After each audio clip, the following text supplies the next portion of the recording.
अमानतुल्लाह, अरविंद केजरीवाल, मनीष सिसोदिया, ये बीजेपी के लोगों से मिले हैं जिन्होंने आग लगाई है यहाँ पर।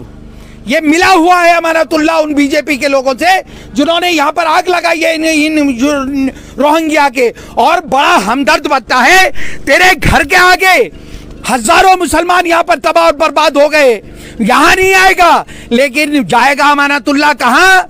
हरियाणा में नेतागिरी दिखाने के लिए, और मेरठ में जाएगा। जगह जगह कहता है जाके मुसलमानों के साथ बड़ा जुल्म हो रहा है। अरे तेरी नाक के नीचे तेरी कौन। नमस्कार दोस्तों, कुछ दिन पहले रोहिंग्या जो शरणार्थी है उनकी झोपड़ी में आग लग गई। उनको दिल्ली पुलिस ने जो अलर्ट की, उस पर विवाद चल रहा है। एक मुस्लिम ताउन है अमानतुल्लाह खां, जो ओखला विधायक है, उनके कॉन्स्टिट्यूंसी में कुछ जगह दी। क्यों विवाद चल रहा है?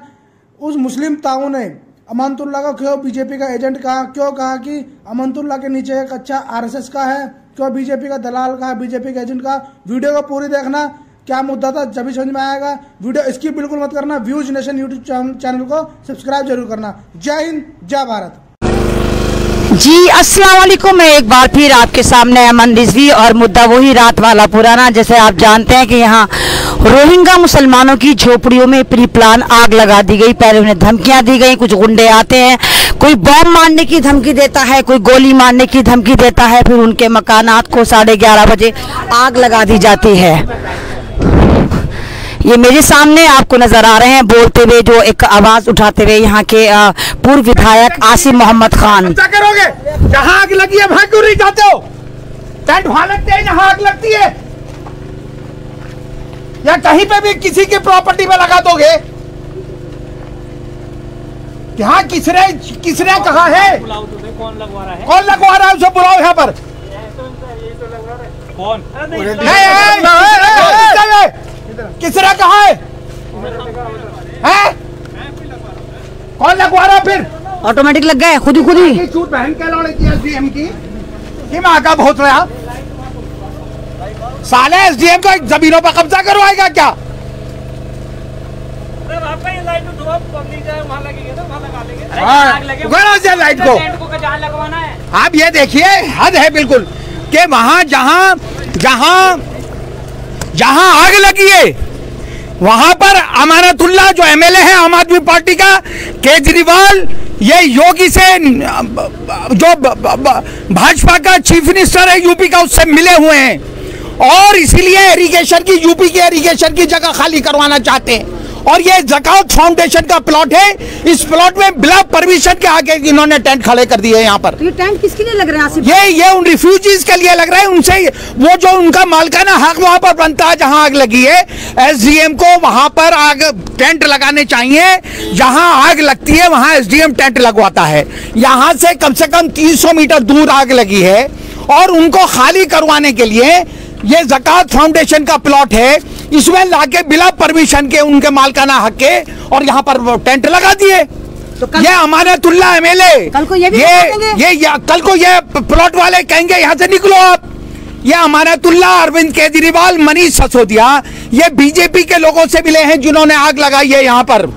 ये मिला हुआ है अमानतुल्लाह उन बीजेपी के लोगों से जिन्होंने यहाँ पर आग लगाई है इन रोहिंग्या के। और बड़ा हमदर्द बनता है, तेरे घर के आगे हजारों मुसलमान यहाँ पर तबाह और बर्बाद हो गए, यहाँ नहीं आएगा, लेकिन जाएगा अमानतुल्लाह कहाँ? हरियाणा में नेतागिरी दिखाने के लिए, और मेरठ में जाएगा। जगह जगह कहता है जाके मुसलमानों के साथ बड़ा जुल्म हो रहा है। अरे तेरी नाक के नीचे, तेरी कॉन्स्टिट्यूंसी के नीचे अमानतुल्लाह, मुसलमानों के साथ जुल्म हो रहा है। तू घर से क्यों नहीं निकलता है?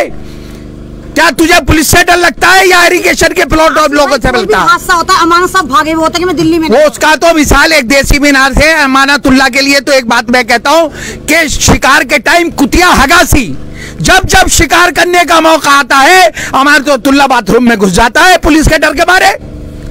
और बनता अपने आपको, अभी गए थे वो रामपुर क्या हिमायत में गए थे आजम खां की। अबे आजम खां की वो शख्सियत है कि अगर वो शू कर दे तो उसमें दब जाएगा। तू उसकी हिमायत में गया था। अबे तू हिमायत में आए गरीब लोगों की, रोहिंग्यों की, जो यहाँ पर बेबस बेकार पड़े हुए हैं। आसिफ भाई, इनको तो यूएन वालों ने रखा है, तो इन्हें यूनाइटेड नेशन ने इनको रिकॉग्निशन दिया है ये एक नंबर के यहाँ रिफ्यूजी हैं, ये घुसपैठिया नहीं है। बात ये आती है कि जब इलेक्शन आता है तो अरविंद केजरीवाल और मनीष सिसोदिया मुसलमानों के बड़े हमदर्द हो जाते हैं। इलेक्शन होते ही वो उसके पैंट के नीचे से खाकी निकलता है और ये साबित कर रहा है।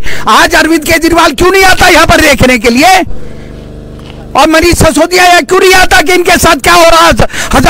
500 मुसलमान यहाँ पर तबाह बर्बाद हो गया और उनकी झुग्गियों में आग लगा दी गई। साजिशन कौन होते हैं यहाँ उनको वहां से निकालने। इनका प्रोग्राम है अमानतुल्लाह का, ये बीजेपी के लोगों से, यूपी इरिगेशन के लोगों से मिला हुआ है और रात को यहाँ शिफ्ट करके और उस प्लॉट की बाउंड्री करवाने के चक्कर में है ये। और हम एक बात कह रहे हैं, हो सुन लेना इरिगेशन वाले और पुलिस वालों, तुम कहां तक शाहीन बाग में 15 एकड़ जमीन पड़ी है इरिगेशन की। अगर तुमने फोर्स लगा के जबरदस्ती और पूरे एरिया को सील कर दिया, सारे रोहिंग्यों को मैं शाहीन बाग में यूपी इरिगेशन की जगह में घुसा दूंगा। मेरा नाम आसिफ मोहम्मद खान है, ना पुलिस से डर रहा, ना तुझसे अमानतुल्लाह डर रहा, ना तेरे अरविंद केजरीवाल से डर रहा। आग रहे 4-4 बार यहाँ पर। आपके जमाने में तो ऐसा नहीं होता था, यहाँ आग लग गई, वहाँ आग लगे। आज में एक बात बताइए, ओखला में जब भी आग लगती है तो सिंगल टुल्ला नहीं आता पुलिस वाला। यहाँ पर आग लगी, मिलिट्री। आप देख लीजिए हाल क्या हो रहा है वहाँ पर। ये तो आज देख लीजिए जाके आगे फोर्स लगा के, कितनी फोर्स लगा रखी है, कितनी फोर्स लगा रखी है। और ये सारे सिविल सर्विस वाले तो पुलिस वाले बनना है। नहीं, पुलिस वाले भी हैं। ऐसा कैसे हो जाएगा, जबरदस्ती निकाल देंगे? हम नहीं निकलने देंगे, हमें अरेस्ट होने को हम तैयार बैठे में, हम किसी कीमत पर भी जबरदस्ती उनको वहां से नहीं निकलने देंगे। वो यूएन के यूनाइटेड नेशन और रिफ्यूजीज हैं, वो घुसपैठिया नहीं है। सुप्रीम कोर्ट में केस चल रहा है, ऐसे कैसे कोई जबरदस्ती वहां से निकाल के यहाँ जबरदस्ती किसी के प्राइवेट प्लॉट में। जब तक ज़कात फाउंडेशन वाले यहाँ नहीं आएंगे, जब तक वो ये नहीं कहेंगे कि हमारी मर्जी से लग रहे हैं, हम बिल्कुल नहीं लग रहे थे, लिख के देंगे। और जहां एसडीएम भी मिला हुआ है, अरविंद केजरीवाल मिला हुआ है, अमानतुल्लाह मिला हुआ है और आरएसएस के लोग और बीजेपी के लोग मिले हुए हैं, तो साजिश रची जा रही है। तो देखिए, तो टेंट लगे हुए हैं। आप देखिए आग कहाँ लगी है तो और किसी के प्राइवेट प्लॉट में लाके तंबूटा गाड़ दिए गए जबरदस्ती। तो हम नहीं निकलने देंगे वहां से। आग आपको ऐसा नहीं लगता कि प्री प्लान लगाई गई? प्री प्लान लगाई गई है, प्री प्लान वहां से निकालने के लिए। उसमें आरएसएस बीजेपी के लोगों के साथ अमानतुल्लाह भी मिला हुआ है, अरविंद केजरीवाल मिला हुआ है। अभी इससे पहले वहाँ लगाई थी नूरनगर में आग, वो भी इन्होंने लगवाई। आप देख लीजिए, आप इस बात की गवाह हैं। आग कहाँ लगी है, टेंट कहाँ लगाया जा रहा है। तो ये देखिए, मैं अमन रिजवी लगातार आपको दिखाती हूँ। और ये देखिए, रोहिंग्या मुसलमान जो रिफ्यूजी हैं, जो भारत में एक एज ए मेहमान हमारे यहाँ आए हैं और बार बार उनको दर बदर कर दिया जाता है, बार बार उनको भगा दिया जाता है। और जैसे आपने देखा, वो एक प्लॉट में थे और वहाँ पर उनका झोपड़ियाँ थी, जिनको रात प्री प्लान 11:30 बजे जला दिया गया। पहले कुछ लोग आते हैं, धमकी देते हैं कि हम तुम्हारे पे बम मार देंगे, गोली मार देंगे, नहीं तो खाली कर दो। और ठीक 5 घंटे बाद 11:30 बजे उनके मकानों को, यानी उनकी झोपड़ियों को इतनी बर्बरता से जला दिया जाता कि सिंगल जूता तक कोई नहीं निकाल पाया, मोबाइल जल गए, इवन उनके पहने हुए कपड़े तक जल गए, मस्जिद में आग लग गई, कलाम पाक शहीद हो गए। तो किस तरह के मुसलमान हैं हमारे एमएलए साहब, आपको इस तरफ ध्यान देना चाहिए। अमाना साहब, आपको सारी दुनिया का दर्द आता है, नहीं दर्द आता तो ओखला वालों के लिए आप बिल्कुल सोतेला व्यवहार करते हैं। आप मेवात पहुंच जाते हैं 5 लाख का चेक लेकर, लेकिन जब अगर आप याद करिए, पिछले साल इसमें जुलैना में एक गुज्जर का मर्डर हुआ था, तो वहां आपने 1 करोड़ का वक्फ बोर्ड का चेक पकड़ा दिया था। तो ये आप डबल पॉलिसी, डबल क्रॉस करना बंद करें। आप हमारे एमएलए हैं, आप ओखला की तरफ ध्यान दें। और जब भी ओखला में कोई विडंबना आती है तो अजीब विडंबना है कि अमाना साहब यहाँ से गायब होते हैं, फोन स्विच ऑफ होता है। और यही होता है कि अमाना साहब इस वक्त दिल्ली में नहीं है। दिल्ली के अलावा अमाना साहब को पूरे भारत के मुसलमानों का दर्द नजर आता है, दर्द नजर नहीं आता तो ओखला के मुसलमानों का नजर नहीं आता। ये देखिए, मैं आपको पीछे दिखा रही हूँ, ये जो है यहाँ पर ज़कात फाउंडेशन, एक फाउंडेशन है, ये उनका प्लॉट है जहाँ पर ये टेंट लगा दिए गए। सवाल ये बनता है कि जब ये ज़कात फाउंडेशन की जमीन है तो यहाँ पर कौन वो लोग हैं जिन्होंने टेंट लगाए, कौन वो लोग हैं जिनसे परमिशन ली? क्या ज़कात फाउंडेशन वालों ने इनको परमिशन दी और कहा कि हम सारी जिंदगी रोहिंग्या मुसलमानों को यहाँ रखेंगे? क्या कोई ऐसी परमिशन है? और अगर रोहिंग्या मुसलमान यहाँ से आज वहां से छोड़कर इधर आ जाएंगे तो इस बात की क्या गारंटी है कि ये वाला प्लाट इनसे खाली नहीं कराया जाएगा? आप देखिए, झोपड़ियां दिखा रहे हैं, ये कोई झोपड़ियां नहीं बनाई, ये टेंट टेम्परेरी टेंट लगाए गए जो किसी वक्त भी शायद किराए पे लेकर आए हैं, मेरे ख्याल से दिहाड़ी पर लेकर आए, एक आध दिन बाद यहाँ आग लगा दी जाएगी, यहाँ से इनके लात मार के भगा दिया जाएगा। तो ये रोहिंग्या मुसलमान है जो यूएन की मर्जी से यहाँ पर आए। और ओखला में कहीं भी आग लगती है, बिल्डिंगों में आग लगती है, कोठियों में आग लगती है, सिंगल पुलिस वाला वहां नहीं पहुंचता है, कोई कार्रवाई नहीं होती। सवाल ये है कि यहाँ पर झोपड़ियां जली हैं और यहाँ पर पूरी मिलिट्री आर्मी कैसे उतर गई। कोई बहुत है, कोई बहुत बड़ा गेम है, कोई बहुत बड़ा स्कैम है। तमाम मिलिट्री यहाँ पर क्यों तैनात है? सवाल बनता है, इनसे पूछना चाहिए कि आप लोग कौन है जिनको आपको किन की कॉल पे आप यहाँ पर आए। इतना तो दर्द नहीं आ सकता कि रोहिंग्या वो झोपड़ी वाले मुसलमानों के लिए आप यहाँ पर आ जाएंगे। कुछ ना कुछ दाल में काला है, बल्कि सवाल ही नहीं उठता दाल में काला, यहाँ तो पूरी दाल ही काली है, पूरी दाल ही काली। पूरा स्कैंडल साफ नजर आ रहा है कि इनको बर्बाद करने के लिए दोबारा स्कैंडल करा जा रहा है। जैसे मैंने रात भी कहा था, अगर ये जिंदगियां आप पर इतनी तंग हैं, ये जिंदगियां आपकी नजर में सब्जी से ज्यादा सस्ती बन गई हैं, तो लाइन पे लगाइए। शासन प्रशासन सब आपका है। आप इन तमाम रोहिंग्या मुसलमानों को लाइन से लगाइए, सबको भून दीजिए, क्योंकि जान बचा के ये बर्मा से भागे थे, जान के टोटे इनके भारत में हो गए। यहाँ लगातार मुसलसल इनकी झोपड़ियों को जलाया जा रहा है। 3-3 बार साल में ये जलती है। 5 साल पहले ये इसी प्लाट में हुआ करते थे, ये वही प्लाट है। 5 साल पहले यहाँ रहते थे। यहाँ इन लोगों ने भी ज़कात फाउंडेशन वालों ने खाली करा लिया, फिर ये दूसरे वाले से यूएनओ की तरफ से दूसरे प्लाट में चले गए जो यूपी है। अब अमानत साहब की साजिश है या क्या उनका एक स्कैम है, क्या है हम नहीं जानते, लेकिन कोई तो एक इसके पीछे साजिश है कि तमाम मिलिट्री तमाम फोर्स यहाँ पर तैनात कर दी गई, प्री प्लान आग लगा दी गई, 100 लोगों को उनके सामानों को जला दिया गया।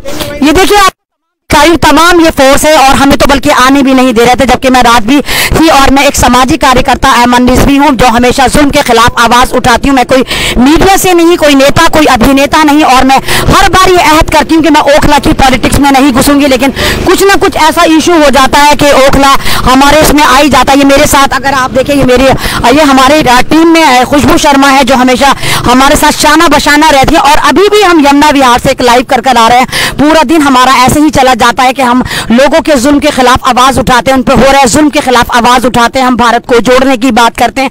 हम कहते हैं भारत एक गुलदस्ते की मानंद है, इसको बचाना चाहिए, यहाँ पर इस तरह की हरकतें नहीं होनी चाहिए, क्योंकि ये रोहिंग्या मुसलमान हमारे अतिथि हैं, हमारे मेहमान हैं, ये भारत में मेहमान बनकर आए। इनके साथ इतना दुष्व्यवहार नहीं होना चाहिए, इतना गंदा सलूक नहीं होना चाहिए, इनको इस तरह जलील नहीं करना चाहिए कि बार बार इनके मकानों में आग लगा के इनके आशियानों को उजाड़ दिया जाता है। कौन वो लोग हैं जो इनके पीछे, कौन सा वो साजिशी दिमाग है जो इनको बर्बाद करना चाहता है, इस बात की पूरी तहकीक होनी चाहिए। और सवालों के घेरे में जो लगातार यहाँ के अमानतुल्लाह साहब जो एमएलए विधायक है वो आ रहे हैं, उनको इस बात के लिए जवाब देना चाहिए कि इस तरह बिल्कुल भी नहीं होना चाहिए। लाइव आपको अच्छा लगता है, हमारी आवाज आपको अच्छी लगती, तो प्लीज आप आए, इनकी आवाज में आवाज मिलाएं। ये आपकी मदद के मुंतजिर हैं, इनके पास कपड़े बर्तन खाना कुछ नहीं है, सब चीजें जल गई। आपको यहाँ आना चाहिए, इनकी मदद करनी चाहिए, इनके पास कुछ नहीं बचा। हम लोग जितनी होगी उतनी मदद करेंगे। तो तमाम लोगों से बस ये जो लाइव देख रहे हैं वो इनकी मदद को आगे आएंगे। 350 के करीब लोग हैं और 53 फैमिली हैं, तो 53 फैमिली के पास कुछ नहीं बचा, बर्तन, गैस के चूल्हे, कपड़े, खाना, राशन, बिस्तर और इनका जो टेंट है, कुछ नहीं बचा। तो आप लोग इनकी मदद कर सकते हैं, अपनी 2 रोटी में से आधी रोटी तो कुर्बान कर ही सकते हैं, और हमें उम्मीद है कि आप तमाम लोग ऐसा करेंगे। इस मरते हुए भारत की आप जरूर बचाएंगे। लाइव अच्छा लगता है तो प्लीज इसको ज्यादा शेयर करिए और हमारी आवाज में आवाज मिलाइए कि भारत को हम कभी टूटने नहीं देंगे, भारत को बदनाम नहीं करने देंगे। भारत में जहां मेहमान को, अतिथि को भगवान माना जाता है, हम इस भी दूषित नहीं होने देंगे। हम बताएंगे बाकी भारत में आज भी मेहमान को भगवान का सम्मान दिया जाता है। शुक्रिया। अगर मेरा लाइव आपको अच्छा लगता है तो इसको ज्यादा शेयर करिए, पेज को फॉलो करिए और इस आवाज को, इस जुल्म को दूर दूर तक सर्कुलेट और फॉरवर्ड करिए।